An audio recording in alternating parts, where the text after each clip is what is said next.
Hi, this is Stephen Andrews, Outlaw Bookseller, and it's time for another unboxing. I'm doing nothing but unboxings at the moment. I think there's going to be 4 coming up over the next week. I've shot another one this morning.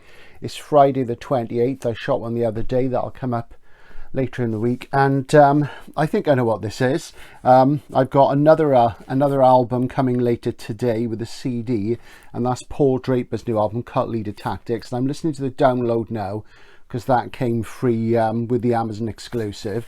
So there should be, Hawkwind fans and any other rock and rollers out there, there should be the new edition of Sonic Attack from Atomhenge on blue vinyl with a free single. So we'll just have a look without further ado.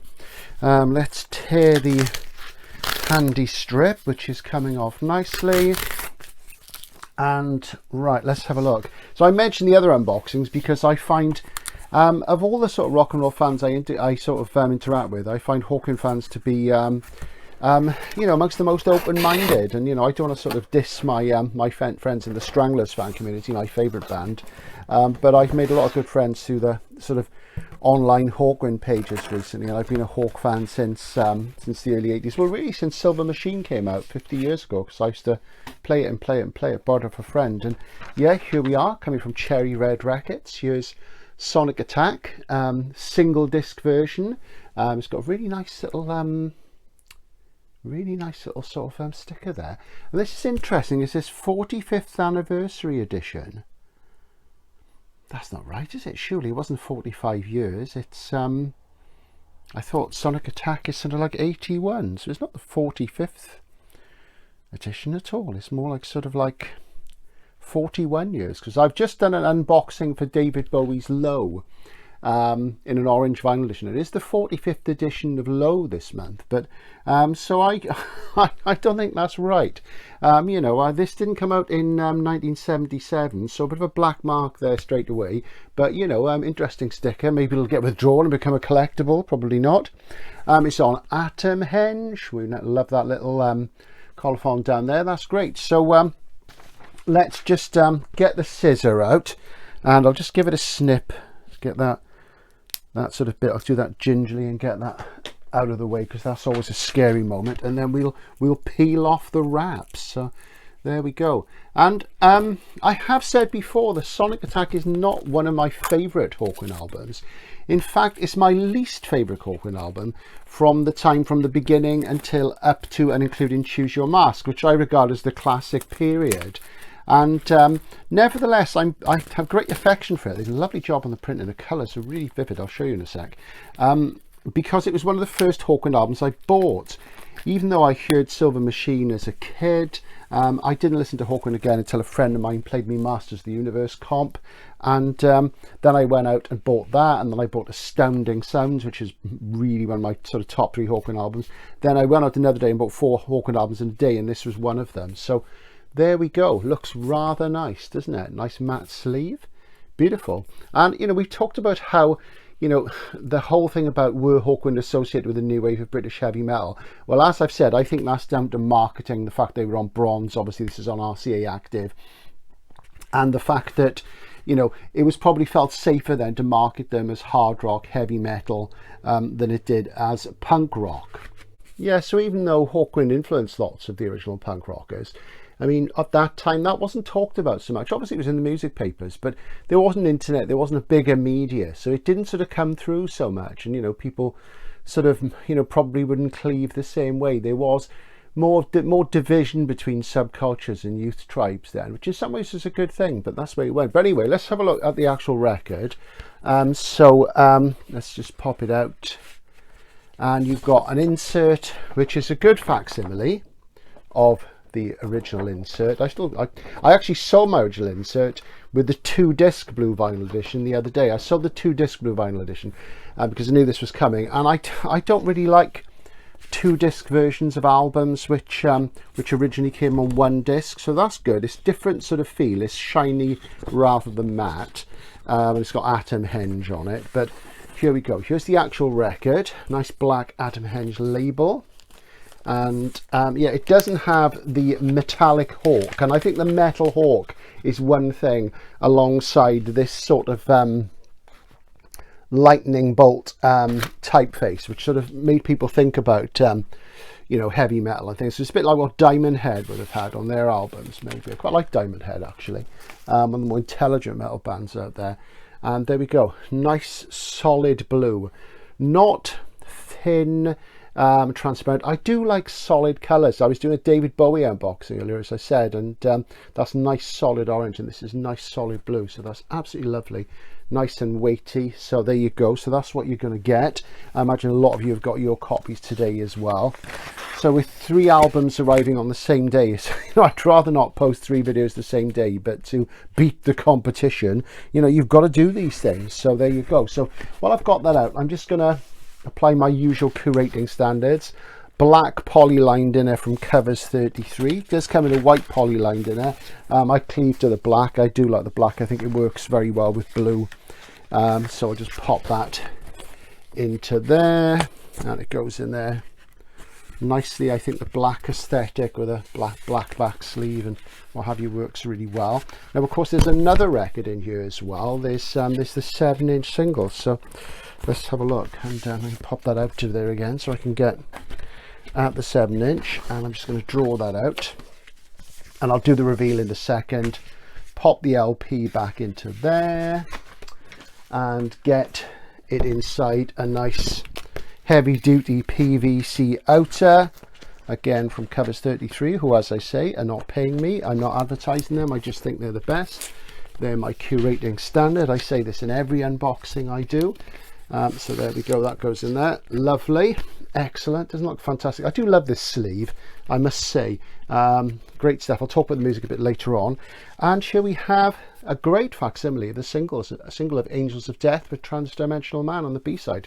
And I used to have one of these, and in a bit of a state. It's really nice to have it nice and new, and the artwork is particularly beautiful on there. It's got real nuance, and the gleam on the space hawk is really, really good. And there it is. Lovely.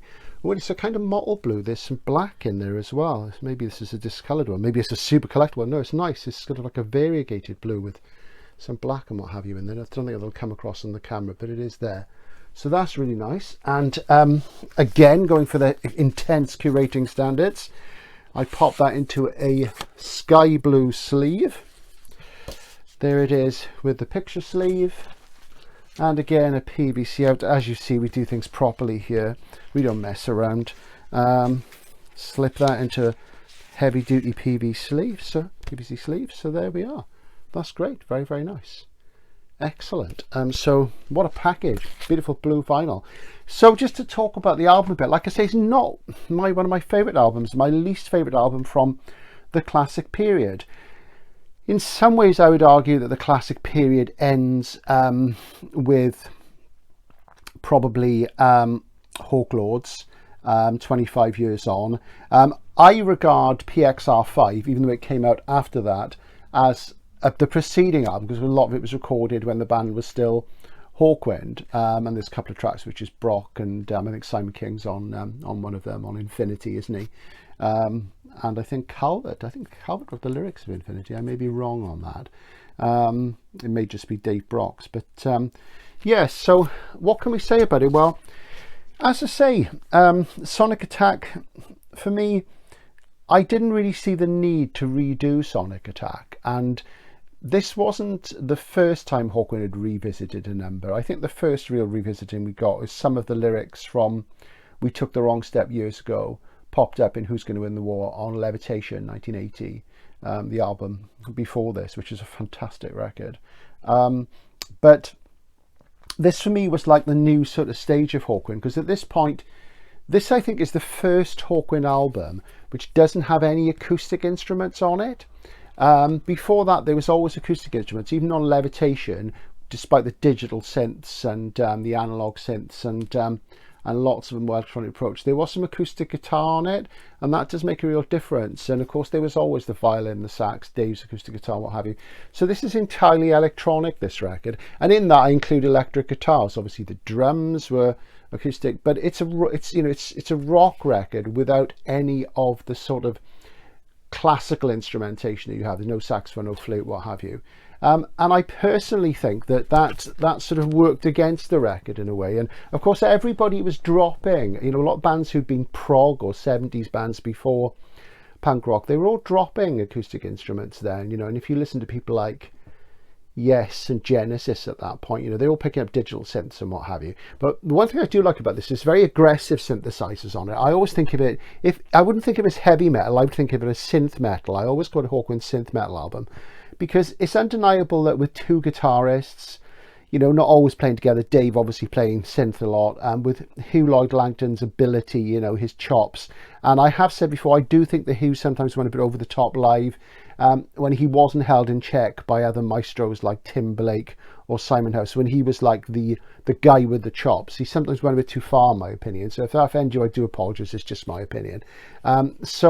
Rocky Paths, though, is a song I really like by Huey, and I've got really fond memories of the very first time I saw the band and playing that, and Dave playing synth on it. And I was with a friend, and he turned to me and nodded and just went, Dave Brock, you know. It was a great moment, you know.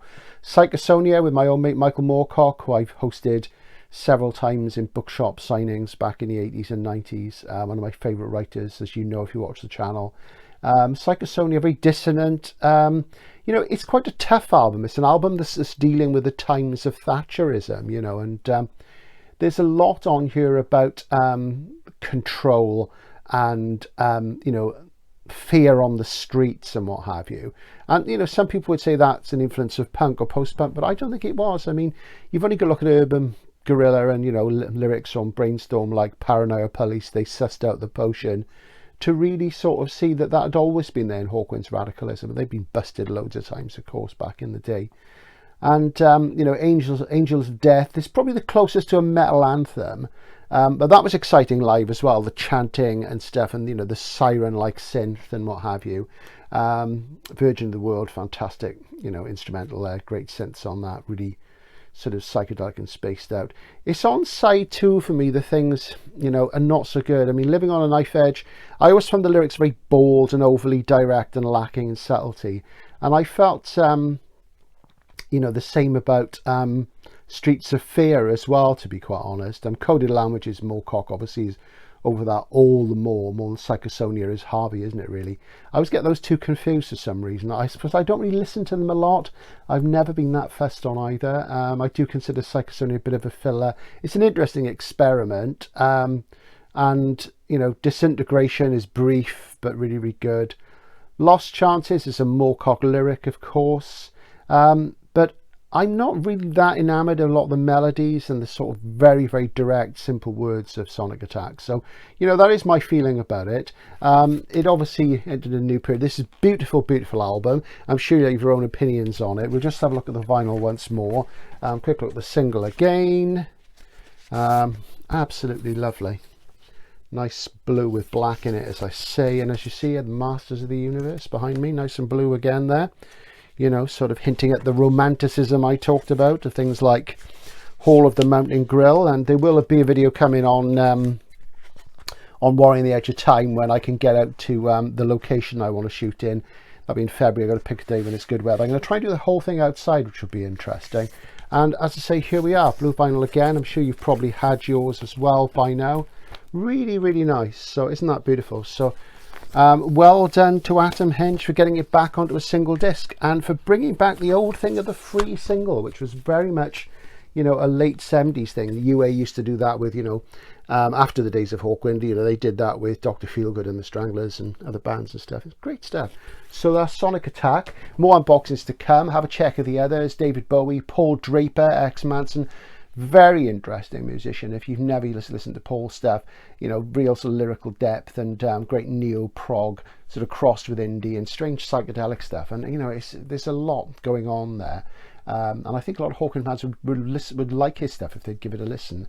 And there's another 7-inch unboxing as well to come up. So there we go. So thanks to everybody for watching the channel. Please subscribe if you haven't. I'll keep doing Hawkwind videos if you keep subscribing. And I love doing them anyway, and there's quite a lot to cover yet. So this is Outlaw Bookseller signing out for maybe another hour or two before my next LP arrives. Bye for now.